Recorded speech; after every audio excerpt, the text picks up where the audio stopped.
आगे बढ़ते हैं, अगली खबर महाराष्ट्र से है। आपको बता दें कि महाराष्ट्र के हिंगोली में हिंदू राष्ट्र के कार्यकर्ता ने ईसाई मशीनरी द्वारा चलाए जा रहे धर्मांतरण के षड्यंत्र का पर्दाफाश किया है। पुलिस ने धर्मांतरण को लेकर के ईसाई पादरी पर कार्रवाई करने के बजाय हिंदू राष्ट्र सेना के 4 कार्यकर्ता पर ही एफआईआर दर्ज कर ली है। दरअसल हिंगोली शहर के आजम कॉलोनी में पिछले कई महीनों से हर रविवार को वास्तेमा प्रार्थना सभा के नाम पर ईसाई पादरी बड़ी संख्या में भोले भाले हिंदू और हिंदू महिलाओं को बीमारी से ठीक करने का ढोंग और पैसों का लालच दिखा करके धर्मांतरण की दुकान चला रहा था, जिसके बाद ईसाई पादरी द्वारा चलाए जा रहे धर्मांतरण के षड्यंत्र की जानकारी जब हिंगोली के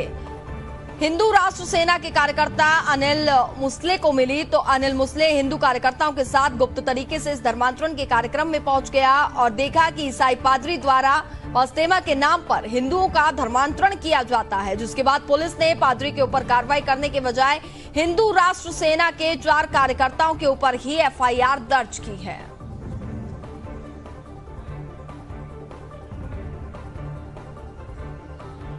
मैं शिव मंदिर में जा रहा था, मेरे साथ 2-4 कार्यकर्ता थे हिंदू राष्ट्र सेना के,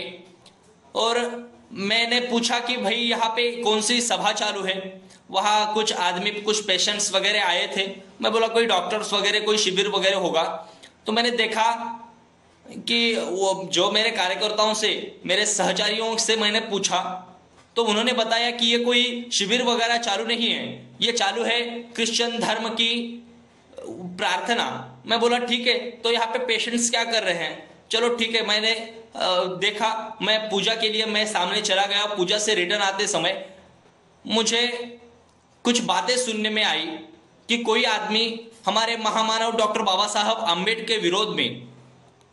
हमारे डॉक्टर बाबा साहेब आम्बेडकर के विरोध में, हमारे हिंदू देवताओं के विरोध में, हमारे धर्म के विरोध में अपशब्द बोल रहा था। ऐसी कुछ गलिच्छ बातों से हमारे ही लोगों को भड़का रहा था। इस पूरे मामले पर हमारे साथ ज्यादा बातचीत करने के लिए संवाददाता बाबूलाल इस वक्त जुड़ गए हैं। बाबूलाल, पहले तो आपसे जानना चाहूंगी आखिरकार ये पूरा मामला क्या है? देखिए कनिका, ये पूरा मामला ईसाई मिशनरियों द्वारा किस तरह से हम लगातार देख रहे हैं कि देश भर में हिंदुओं का धर्मांतरण किया जाता है बड़े षड्यंत्र के तहत। पिछले 2 महीने पहले भी हमने अंबिका नगर में इसी तरह का खुलासा किया था, और अब ये महाराष्ट्र के हिंगोली का मामला सामने आया है। हिंगोली के आजम कॉलोनी में पिछले कई महीनों से हर रविवार को ईसाई पादरी द्वारा जो भोले भाले गरीब वर्ग के हिंदू होते हैं, उन हिंदू महिलाओं को यहाँ पे बुलाया जाता है। जादू टोना, बीमारी का ठीक करने का, यहाँ पर इलाज से ठीक करने का दावा किया जाता है। जादू टोने का नाटक किया जाता है, पैसों का लालच दिया जाता है, और उन्हें किस तरह से धर्मांतरण करके उन्हें हिंदू धर्म से ईसाई धर्म में कन्वर्ट करने का ये षड्यंत्र चल रहा था। इसकी जानकारी हिंदू राष्ट्र सेना के कार्यकर्ताओं को जब मिली थी, स्थानीय हिंदू राष्ट्र सेना के कार्यकर्ता वहां पर पहुंचे। उन्होंने देखा कि किस तरह से वहां पर हिंदू महिलाओं को लालच दिया जा रहा था, बीमारी का इलाज ठीक करने का कहा जा रहा था, और ये बताया जा रहा था कि हिंदू धर्म के जितने भी देवी देवता है वो देवी देवता नकली है, ओरिजिनल अगर कोई देवता है तो कोई है तो यीशु है, यानी कि यीशु का वखान करके इस तरह से लालच देकर ये कार्यक्रम चल रहा था। हिंदू राष्ट्र सेना के कार्यकर्ताओं ने जब वहां जाके देखा और पादरी से पकड़कर पूछा कि आखिर हिंदुओं को बदनाम करके धर्मांतरण का ये षड्यंत्र क्यों किया जा रहा है, तो पादरी ने उल्टा सुल्टा जवाब दिया। हिंदू राष्ट्र सेना के कार्यकर्ताओं को गुस्सा आया, उन्होंने एक पादरी के गाल पे थप्पड़ जड़ दिया, क्योंकि अब थप्पड़ खाने के लायक है। तो उसके बाद आप देख सकते हैं कि जो पादरी है पुलिस थाने पहुंच गया, शिकायत दर्ज कर दिए, और पुलिस भी देखिए किस तरह से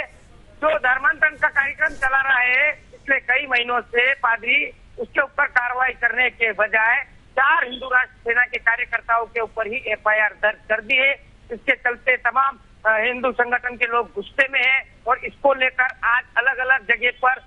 ज्ञापन भी दिया जा रहा है कि आखिर हिंदू राष्ट्र सेना के कार्यकर्ताओं के ऊपर एफआईआर क्यों की गई है, क्यों धर्मांतरण करने वाले ईसाई पादरी के ऊपर कार्रवाई नहीं हुई है, क्योंकि लगातार ये ईसाई पादरी की तरफ से षड्यंत्र चल रहा है। हम लगातार देख रहे हैं का एक तरफ जिहादियों का षड्यंत्र, दूसरी तरफ अब ईसाइयों का षड्यंत्र। तो कहीं न कहीं हिंदू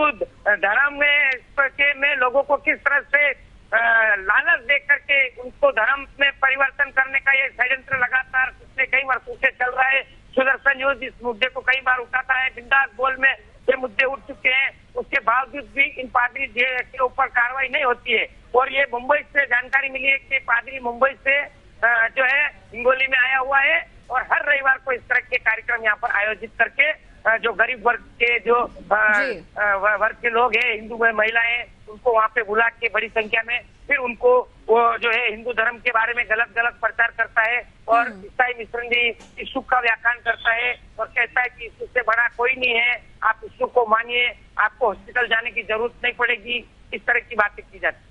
बिल्कुल बाबूलाल, देखा जाए तो धर्मांतरण चूंकि समाज के लिए भी अच्छा नहीं है और ऐसे में लगातार सुदर्शन न्यूज इस तरीके के मामलों को दिखाता है प्राथमिकता से। और इसमें बड़ा सवाल ये खड़ा हो रहा है, जब इस बात का खुलासा भी किया जा रहा है हिंदू राष्ट्र के सेना के कार्यकर्ताओं द्वारा, तो वहां पर उन्हीं की गिरफ्तारी कर जा रही है और पादरी की गिरफ्तारी नहीं हो रही है। चूंकि आपने जानकारी दी कि हर रविवार को वहां पर कार्यक्रम होता है, लेकिन बावजूद उसके हाँ बिल्कुल, कहीं ना कहीं प्रशासन के ऊपर जरूर सवाल उठेगा, क्योंकि हर रविवार को इस तरह के कार्यक्रम होते हैं और ये सिर्फ हिंगोली में ही नहीं होते हैं। इस तरह के नांदेड़, परभणी, संभाजी नगर, अंबिका नगर में लगातार बाहर से कोई पंजाब से पादरी आते हैं, तो कहीं मुंबई से पादरी आते हैं, तो कहीं हैदराबाद के पादरी आते हैं और इस तरह के बड़े बड़े कार्यक्रम आयोजित करते हैं। एक धर्म